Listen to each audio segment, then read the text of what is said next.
आप सभी भाई बहनों का आध्यात्मिक ज्ञानात्मक चैनल की संध्या बेला ज्ञान कक्षा में एक बार फिर स्वागत है। आज की चर्चा का विषय है गलतियां। लेकिन इसके साथ ही हमने दो शब्द और लिखे हैं। एक में हमने लिखा है पछतावा और दूसरा हमने शब्द लिखा है सीख। और पछतावा शब्द में भी देखिए हमने दो रंगों का इस्तेमाल किया है। एक हमने लिखा हुआ है पछ, उसका मतलब क्या है, उसमें हमने काला रंग इस्तेमाल किया। पछतावा का अभिप्राय देखिए, जब मनुष्य कोई गलती करता है उस पर कोई सुधार नहीं लाता, कि मात्र पछताता रहता है। उस पर भले ही एक आत्मग्लानि भी होती है, उसमें थोड़ी निराशा आ जाती है, उदासी सी भी आ जाती है। अपनी की गई कार्यों पर कहो या गलतियों पर उसको थोड़ा मलाल भी होता है, दुख होता है, शोक में भी डूब जाता है, अफसोस बना रहता है। लेकिन उन गलतियों से जब वो सीख नहीं लेता, सीख का अभिप्राय है कि उन की गई गलतियों से हम कोई एक विशेष ज्ञान नहीं लेते और उन्हीं की गई गलतियों को ही कुछ कुछ समय बाद फिर बार बार करते रहते, और इन्हीं गलतियों को करते करते ही आपका हमारा जीवन बीत जाता। अब कितनी साधारण सी बात है कि हम सभी भाई बहन मनुष्य योनि में हैं। मनुष्य जीवन पाकर हम सभी भाई बहनों को परमात्मा का ज्ञान विज्ञान समझना चाहिए, और ये तभी संभव हो पाता है जब हम सतोगुण का संग करते। क्योंकि प्रकृति के तीन गुणों में तमोगुण, रजोगुण और सतोगुण, तीन ही गुण हैं, ये नित्य बने रहते हैं। और एक गुण एक समय विशेष में प्रधान होता है, दूसरा गौण, तीसरा अति गौण। बस इतनी साधारण सी बात है। जब जब सतोगुण की प्रधानता होती है, मनुष्य उसका संग नहीं करता। जबकि शास्त्रों में तो देखिए बार बार ठोक बजा के कहा गया है कि तमोगुण से 10 गुना अच्छा रजोगुण है, और रजोगुण से भी 10 गुना अच्छा सतोगुण है। इसी को ही मैंने देखिए अपने अब तक की 1000 से ऊपर जो हमने वीडियो बनाई है, सभी वीडियो में हमने देखी इन तीन गुणों से प्रेरित होते हुए ही अपने जो तीन शरीर हैं, या इस जगत में कहो या इस सृष्टि में तीन ही तत्वों की चर्चाएं होती। जितने भी शास्त्र हैं, पुराण हैं, उपनिषद हैं, उस पर भी घूम फिर के देखिए ये तीन ही तत्वों पर चर्चा होती, और हमारी भी चर्चा इन्हीं तीन तत्वों पे ही होती है। इनमें दो तत्व चेतन है, एक परम चेतन। आत्मा एक साधारण चेतन तत्व है, परमात्मा एक परम चेतन तत्व। परम देखिए, परमात्मा का संधि विच्छेद करो तो परम आत्मा शब्द आता है ना। परम शब्द किसी एक सत्ता के लिए है, कोई 2, 4, 10 के लिए नहीं आता। ये तो परमात्मा के अलग अलग स्वरूप हैं, और परमात्मा ने भी अपने जो अलग अलग स्वरूप बनाए वो इस दृष्टिकोण से, क्योंकि मनुष्यों के अलग अलग स्वभाव हैं, और मनुष्य योनि ही एक कर्म योनि है और साधना योनि का एक अवसर है। जब मनुष्यों को सही सही ज्ञान ही नहीं होगा कि क्या करना है क्या नहीं करना। देखिए शास्त्रों में कहा गया है ना, ये कर्म करने हैं, ये कर्म आपने नहीं करने। विधि विधान द्वारा विहित कर्मों की चर्चा आती है, और निषेध कर्मों द्वारा समझाया जाता है कि इनको मत करो, इनको मत करो। फिर भी मनुष्य उन निषेध कर्मों को करता रहता है, करता रहता है। देखिए मनुष्य से नीचे की जो 80 लाख प्रकार की जोनियां हैं, वो कोई पिकनिक मनाने तो आई नहीं है। वो भी तो आपके हमारे जैसे कभी ना कभी मनुष्य जोनी में थे। उनको भी समझाया गया था कि निषेध कर्मों से बचो, मत करो। लेकिन मनुष्य बार बार गलतियां करता है, भले ही गलतियों पर पछताता भी है, जो कि आज हमारा विषय भी है। उनसे कोई सीख नहीं लेता। सीख क्या, देखिए शास्त्रों में कहा गया ना, जब जब हम कोई पाप कर्म करते हैं तो उसका दुख रूपी फल हमें भोगना ही पड़ता है।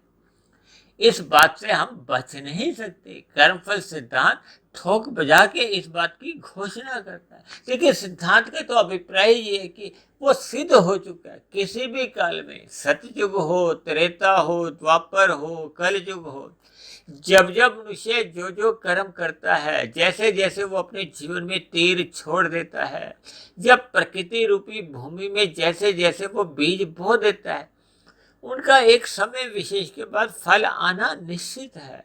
देखिए, सुख रूपी फलों का तो आप और हम त्याग कर सकते हैं। जितने आपके पास सुख रखे आप उनको बांटो, लेकिन आपके पास जब जब दुख आएंगे आपको स्वयं को ही भोगना पड़ेगा। आप अपनी पत्नी को, बच्चों को, मित्रों को, रिश्तेदारों को दे नहीं सकते। यही तो प्रकृति का एक सिद्धांत है, परमात्मा की एक कर्मफल व्यवस्था है। इन सभी बातों से जब तक मनुष्य सीख नहीं लेता, सीख लेने का अभिप्राय है कि मनुष्य को उन की गई गलतियों पर मात्र एक पछताना नहीं है, उन गलतियों को हमने पुनः दोहराना नहीं है। यानी कि अपने मिले हुए जीवन में देखिए गलती क्या है, जब जब मनुष्य अपने मिले हुए जीवन में रजोगुण का मर्यादा से अधिक संग करता है। क्यों करता है? क्योंकि उसको विषय भोग आकर्षित लगते हैं। आकर्षित क्यों लगते हैं? क्योंकि मनुष्य सत्संग नहीं करता, ज्ञान में स्थिति में नहीं रहता, परमात्मा की सम्मुखता नहीं बढ़ाता। जबकि शास्त्रों में बार बार कहा गया है कि सत्संग करो, ब्रह्म मुहूर्त में उठो। अब ब्रह्म मुहूर्त में मनुष्य सोया रहता है। सोने का अभिप्राय क्या है? देखिए, नींद एक तमोगुण की अवस्था है। जब हम अपने मिले हुए जीवन में तमोगुण की अवस्था को बढ़ा लेते हैं, अब हम अधिक सोते हैं, फिर दिन में विषय भोगों की गलियों के लिए हम घूमते रहते हैं, उसी के लिए मुझे छल कपट ठगी हेरा फेरी करते। तभी तो कहा गया ना, देखिए तमोगुण से 10 गुना अच्छा रजोगुण है। इसका अभिप्राय क्या है कि यदि आप भोग भी करते हो तो अन्यों का हक छीनो मत। यानी कि पाप कर्म मत करो, कर्म करो। कर्म करके भले ही आप विषय भोगों का संग करो, भोग लो जितना भी भोग सकते हो। जबकि आपके हमारे स्थूल शरीर की एक ऐसी ऐसी स्थिति है कि युवावस्था के बाद प्रौढ़ावस्था आती है, प्रौढ़ावस्था के बाद वृद्धावस्था आती है। तब ऐसी स्थिति में आपके हमारे स्थूल शरीर की जो एक कर्मेंद्रियां हैं, ज्ञानेंद्रियां हैं, यानी कि इंद्रियां, वो उन भोग विषयों का भोगने में समर्थ ही नहीं है। क्योंकि ऐसी स्थूल शरीर की एक अवस्था है कि आपके हमारे पदार्थ विषय भोग तो यही रह जाते, हम उनको भोग नहीं पाते। तो ये ज्ञान तो तभी होता है जब मनुष्य सत्संग करता है, ब्रह्म मुहूर्त में उठ जाता है। क्योंकि ब्रह्म मुहूर्त प्रकृति के सतोगुण की एक शुद्धतम अवस्था है। शुद्धतम अवस्था का अभिप्राय देखिए विशुद्ध सतोगुण से नहीं है, सापेक्ष दृष्टिकोण से। सतोगुण की जो जो स्थितियां होती हैं, देखिए सतोगुण का अभिप्राय है कि रजोगुण गौण है, तमोगुण अति गौण है, और ब्रह्म मुहूर्त का अभिप्राय है तमोगुण और रजोगुण, ये दोनों ही स्थितियों से एक अपने आप को शुद्ध रखता है। क्योंकि सूर्य निकलने से पूर्व का जो समय है वो 2 घंटे 40 मिनट का, उसको शास्त्रों में ब्रह्म मुहूर्त कहा गया है। इससे पूर्व का जो समय है वो गुजरा हुआ तमोगुण है, वो तमोगुण बहुत दूर की स्थिति है। और आने वाला जो रजोगुण है वो भी एक दूर की स्थिति है। क्योंकि सूर्य निकलने के बाद के भी जो 2 घंटे 40 मिनट की स्थिति है वो भी सतोगुण की ही होती है, उसमें भी सतोगुण ही प्रधान होता है। यानी कि सभी गुणों में एक अवस्था प्रधान स्थिति में होती है, जब वो अन्य 2 गुणों से आंशिक रूप से ही प्रभावित होते हैं। इसलिए मनुष्य को ब्रह्म मुहूर्त में उठकर परमात्मा का ज्ञान विज्ञान समझना होगा, अपने बीते हुए जीवन पर चिंतन करना होगा कि मनुष्य ने अपने बीते हुए जीवन में कहाँ कहाँ गलतियां की हैं, जिनका आज वो दुख रूपी परिणाम भुगत रहा है।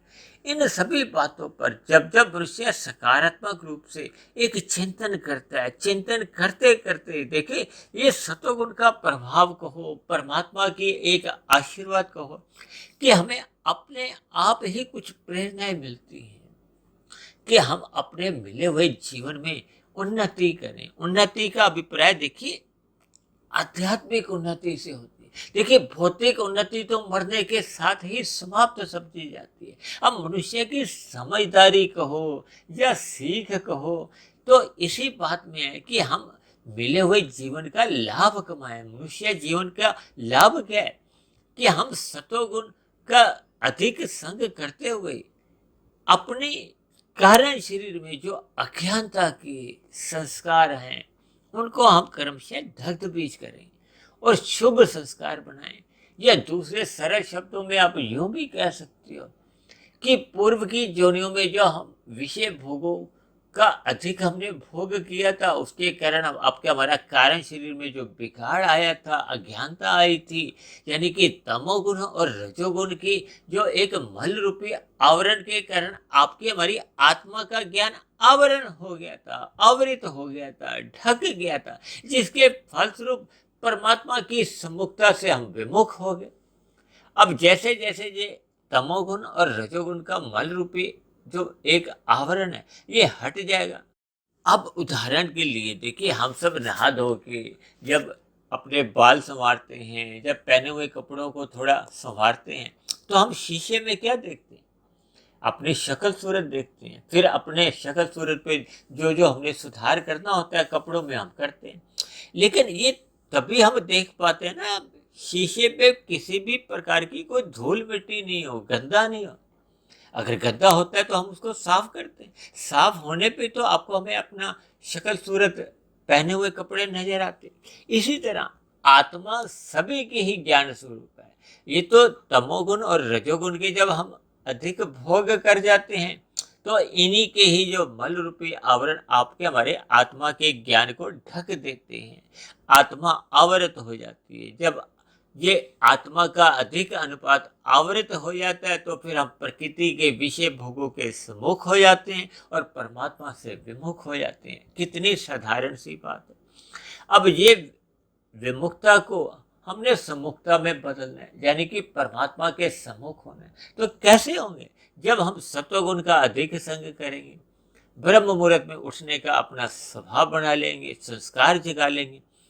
जब हम सतोगुण का अधिक संग करते हैं, ब्रह्म मुहूर्त में उठने का एक लंबा अभ्यास बना लेते हैं, तो फिर आपका बड़ा रजोगुण सहज ही मर्यादा में आने लगता है। आपको हमें विषय भोग फिर वो आकर्षित नहीं करते। हम केवल अपने स्थूल शरीर की अवस्थाओं की पूर्ति तक ही इन रजोगुणी पदार्थों का हम संग करते हैं। जब हम रजोगुण मर्यादा में लेते हैं तो फिर मनुष्य तमोगुण में गिरने का तो उसका प्रश्न ही नहीं उठता। कुल मिलाकर उसके जीवन में एक सत्वगुण की प्रधानता होने लगती। यही की गई गलतियों से एक सीख है। हम सभी भाई बहनों को अपने मिले हुए जीवन में इस सीख को पक्के तौर पर अपने कार्य शरीर के स्तर पर बनाने में ही समझदारी है।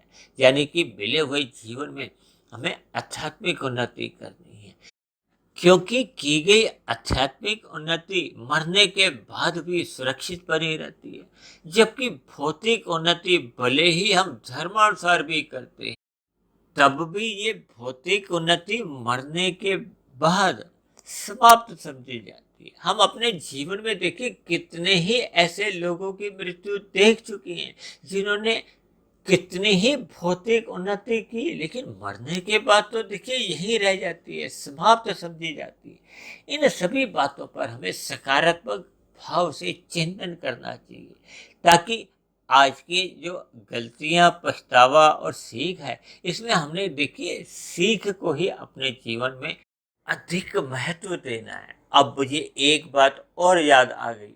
देखिए, ये जो सिख समुदाय है, इनमें ये जो सिख शब्द है, ये भी एक सीखने से ही संबंध रखता है कि हमें मरते दम तक ज्ञान लेना चाहिए। किसका? गुरु का हमें ज्ञान लेना चाहिए, शास्त्रों को पढ़ना चाहिए। तभी हम अपने मिले हुए जीवन में मरते दम तक कुछ ना कुछ सीख ले सकते हैं। यही एक सिख धर्म है। देखिए, इन सभी बातों का जब हम यथार्थ रूप में चिंतन करते हैं तो आपके हमारे सबके जीवन में ही देखिए आध्यात्मिक उन्नति होने लगती है। इसीलिए तो परमात्मा ने भी देखिए अपने अलग अलग स्वरूप रखे हैं, ताकि कोई भी मनुष्य किसी भी धर्म को, किसी भी विचारधारा को माने।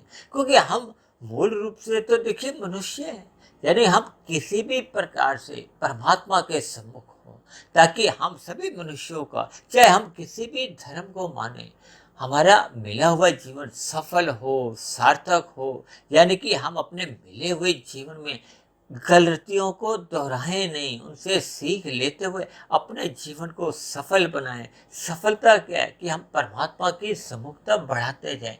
इसी में ही आपका हमारा मिले हुए जीवन की सफलता है, सार्थकता है। ऐसी सभी शुभ स्थितियां हम सभी भाई बहनों के जीवन में भी बने।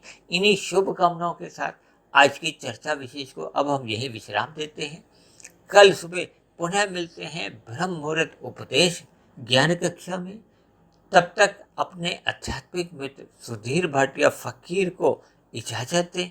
आप सभी भाई बहनों को बहुत बहुत शुभ रात्रि।